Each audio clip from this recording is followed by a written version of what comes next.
A violent nighttime storm coils over the Estonian countryside, and the wind howls as if something ancient is waking beneath the fields.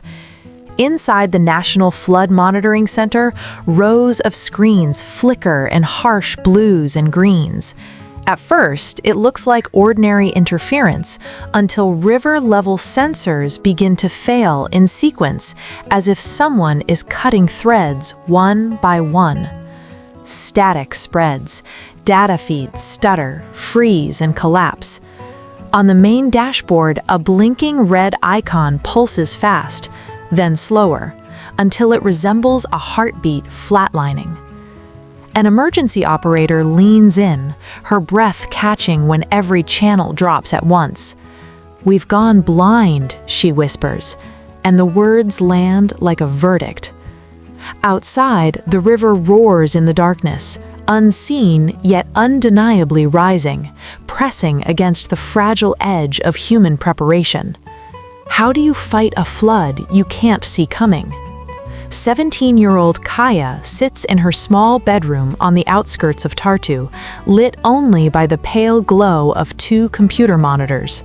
While the storm rattles her window, she types with quiet intensity, eyes tracking patterns the way other people track faces. She's a gifted coder, the kind who notices when random becomes too neat. On her desk lies a cracked USB drive, an old relic from her late father. Years ago, a minor flood seeped into their home and ruined more than furniture. It broke their faith in the idea that smart systems always mean safe ones. Since then, Kaia has been obsessed with failure points, where they hide, how they spread, and what they cost.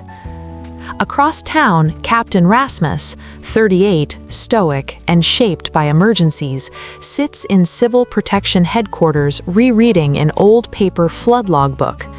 Its water-stained pages are a reminder of the colleague he lost during a sudden surge years earlier, back when automated predictions collapsed and people trusted the silence a little too long.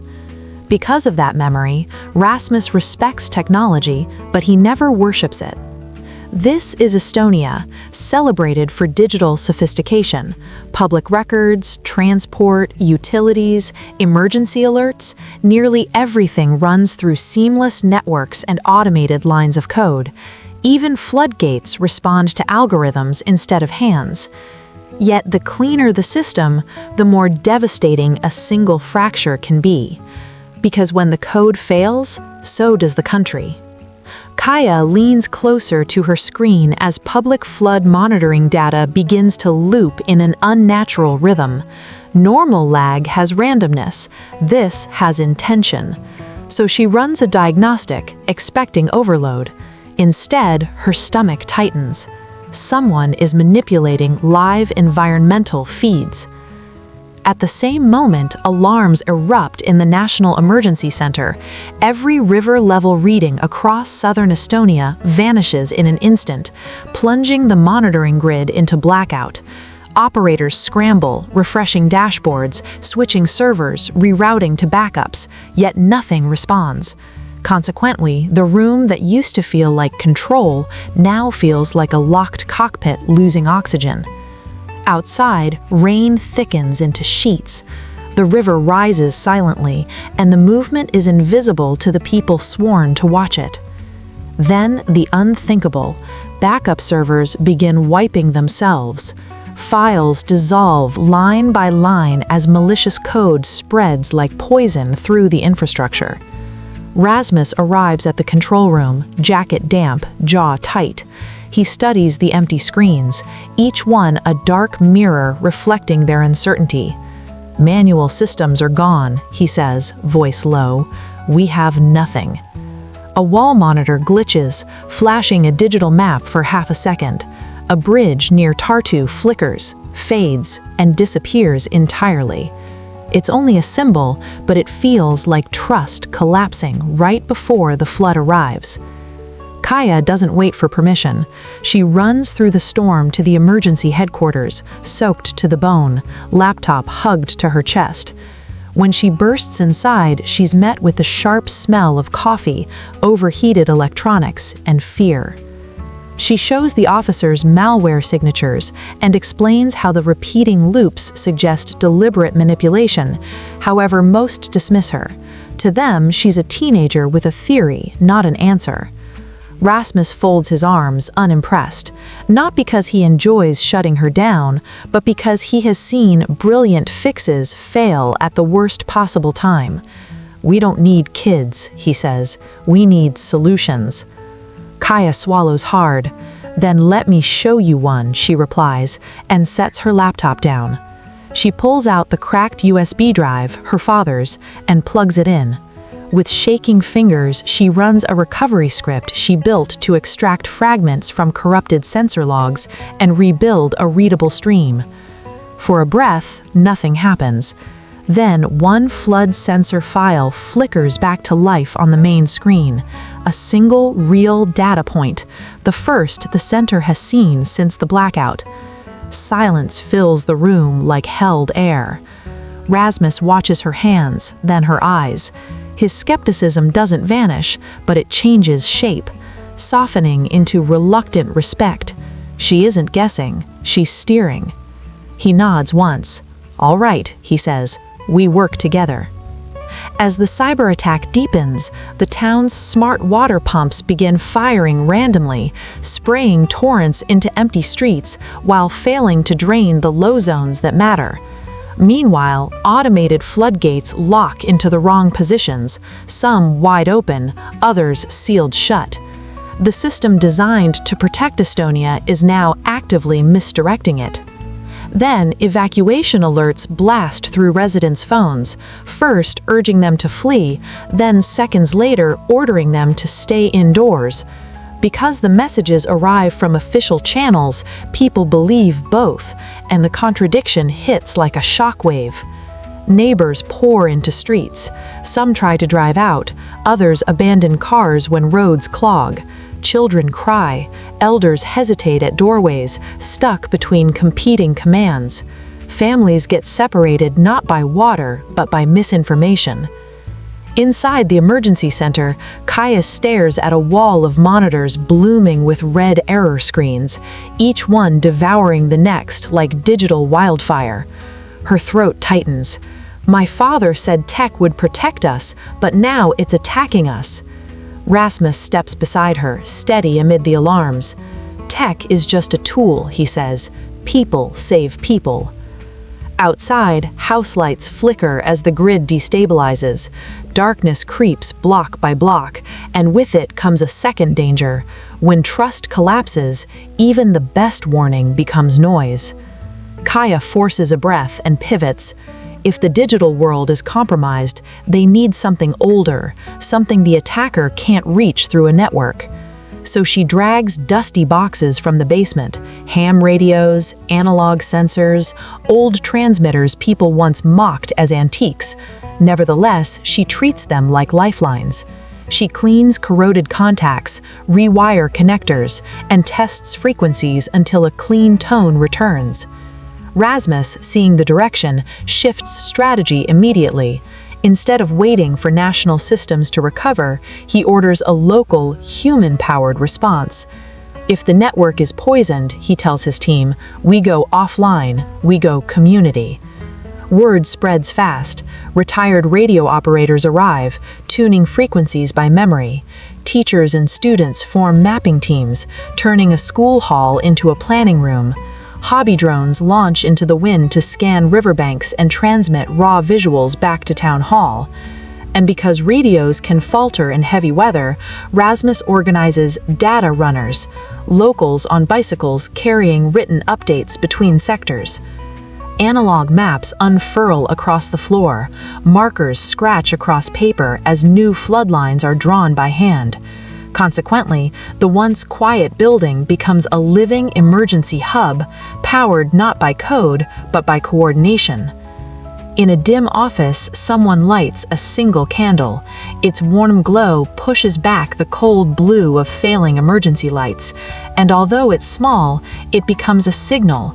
Human hope doesn't require a server. On rooftops, old antennas rise again, dark silhouettes against the storm. Forgotten knowledge returns because it has to. During one home check, a family opens an emergency kit untouched for years. Flashlights, water, batteries, a radio. Rasmus nods, relieved. Preparedness isn't old-fashioned, he says. It's survival.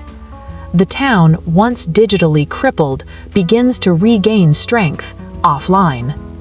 Just as people start trusting Kaia's analog system, a fresh malware surge hits Estonia's digital grid like a second unseen storm. Screens across the emergency center flash red. Massive flood has arrived. Evacuate now. The alert shouldn't exist. Worse, it triggers automated behaviors. Public boards flash warnings, some building alarms scream, and phone notifications multiply like sparks in dry grass. Outside, frightened residents rush into streets again despite the rain. People slip, drop bags, lose grip of each other's hands. Sirens wail even though no one activated them. Panic becomes its own flood, fast, loud, and hard to steer. Kaia scans the incoming stream and freezes. The code pattern is unmistakable. "It's him," she whispers. "The attacker is fabricating alerts." She tries to block the injection points, but the malware mutates faster than her patches, bending around every barrier she builds. The pressure hits all at once. Her shoulders shake. "I can't fix this fast enough," she chokes out. "I'm only one person." Rasmus steps in, drenched from the chaos outside, and places a firm hand on her shoulder. "No, Kaia," he says, calm and absolute. "You're our beacon. When everything else flickers, you're the one that stays." Around them, code glitches like a storm trapped in glass, yet the candle beside Kaia's monitor burns steady, refusing to bow to the darkness. Morning drones cut through thinning clouds, and their video makes everyone's blood run cold. The riverbanks are overflowing. The real flood is finally here. Water crashes over the first barrier, swallowing sensors, knocking out power lines, turning streets into churning channels. Now the crisis has two faces: water at the door and sabotage in the wires. Kaia grabs her gear and runs into the storm. The analog network works, but the signal is weakening, and without it, their coordination will fracture. To restore full reach, she must realign an old antenna tower on the edge of town, unused for years, and now shaking violently in the wind. She reaches the base and looks up. The metal structure shudders like a living thing. Then she climbs. Rung by slippery rung, rain slicing her face, fingers numb, knees trembling, yet she keeps moving, because every minute without clear communication costs lives. Meanwhile, Rasmus wades through waist-deep water with volunteers. Streetlights are dead, cars sit half-submerged like abandoned toys. Upstream, the old manual dam, the last defense, groans under pressure. If it fails, the valley will be lost and no cyber fix will matter. They reach the gate mechanism and find it jammed with debris. "Gates stuck," a volunteer shouts. Rasmus braces against the current. "Then we unstick it," he answers, because there is no other plan. They push the heavy lever. It doesn't move. Water slams their legs, trying to sweep them away. Still, they push again and again, fighting the current and the fear rising in their throats. High above, Kaia reaches the antenna housing. Bolts are rusted, the wind claws at her jacket. Nevertheless, she forces the alignment, listening through her headset for the clean confirmation tone. A crackle. Then, clarity. The tower light flickers and finally glows bright. Kaia's voice breaks through radios and speakers across the emergency network. "Real water levels updating now. Hold positions. Ignore phone alerts unless confirmed by radio." On the ground, Rasmus hears it through a handheld unit strapped to his chest, and the transmission cuts through the chaos like a rope thrown to a drowning person. With one last heave, Rasmus and the volunteers force the dam gate open. The mechanism groans, then yields. A roar of redirected water surges away through the spillway, pulling pressure off the town's weakest points. Rasmus pushing the gate becomes the symbol of pushing back fear. Kaia's tower light returning becomes truth overpowering chaos. By dawn, the waters have been steered away from the most vulnerable neighborhoods. The flood isn't gone, but it's controlled, and against all odds, there are 0 casualties. As the sky brightens, the first trucks from Estonia's national cyber response units arrive. They isolate infected systems, deploy clean servers, and collect evidence. Within hours, the source is confirmed: a foreign cyber criminal group testing vulnerabilities across European emergency networks, using the storm as cover. Kaia and Rasmus return to town exhausted, soaked, and shaking from adrenaline. Instead of fanfare, they're met with quiet gratitude. People step out of homes with blankets and warm food. A grandmother hugs Kaia without asking her name. A young boy salutes Rasmus with a toy flashlight, as if declaring, "You held the line." Sunlight falls across an old wooden bridge that nearly washed away. Crews place the final plank back into position, and the morning glow make the damp wood shimmer, symbolizing trust rebuilt carefully, not automatically. In the weeks that follow, Estonia unveils a hybrid resilience program inspired by the crisis. Offline data backups for all towns, community-powered volunteer mesh networks, restored analog tools, and national youth training in tech resilience. Because true resilience isn't choosing digital or analog, it's designing for failure and practicing for reality. Kaia stands at the announcement ceremony, posture straighter than before. When she speaks, her voice is steady yet reflective. Disasters don't always begin with water, she says. Sometimes they begin with silence on a screen, and with what we choose to do next. Later that evening, she sits alone at her desk and opens her father's old emergency kit, a crank radio, spare batteries, handwritten flood maps. She runs her fingers along the faded labels and finally understands what he tried to teach her all along. Technology can fail. However, preparedness, shared, practiced, and human, can hold.